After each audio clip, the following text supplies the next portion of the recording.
game plan all the time, man.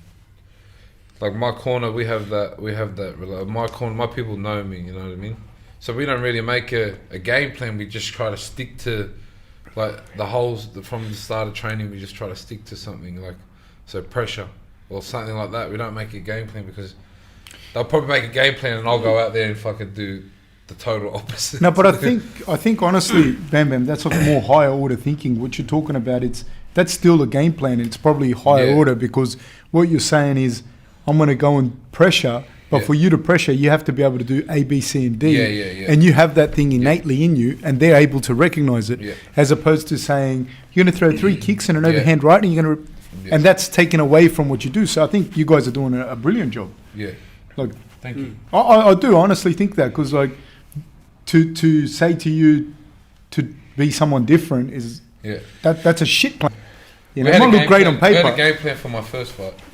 Like, not in the UFC, my first ever fight. Which fight was that? I was just years ago. Time I hit a game plan and I went out and did the total opposite. Just knocked the guy out in like 20 seconds or something. Well, that was a good outcome. And then Tama was like, we're never fucking making a game plan again. That's what they asked me as well. It's like, what was your game plan? Do you have a game plan? Do you ever have a game plan? Like, and it's funny because I've said the same thing. It's to hit the guy. Like, as hard and as much as I can. The game plan is to fucking stop the fight. Finish you get out of there. You know, you want to win. There's with Rob, when you know the whole team works on it, it's similar to yours. It's like, we understand what Rob can do.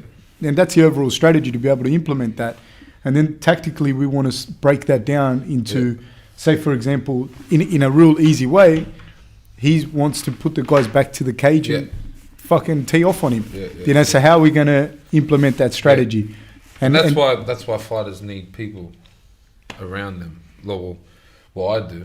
You know, I need my team because, fuck, I can get in there and fight any day of the week, but if I'm not ready, and if you don't have someone nagging me fighting ready between me fighting just going to punch on there's going to be two very different types. I think that's the other thing. Like we speak sometimes with people, like you say, for example, with me, I don't help Rob fight. Like Rob could fight always, but sometimes there's things that, like, even like, say we got a good accountant. If you need a good accountant, we've got a good accountant, and he helps Rob much more than, no, I'm not going to say much more than the guy who holds the pads, because Justin's a fucking weapon, but just as much, because the stuff that Rob could probably punch on quite well without ever doing the mitts ever again, but he'll be fucked paying taxes, you know, and if people don't understand that they're the building blocks that you need, like all those things in order in your life,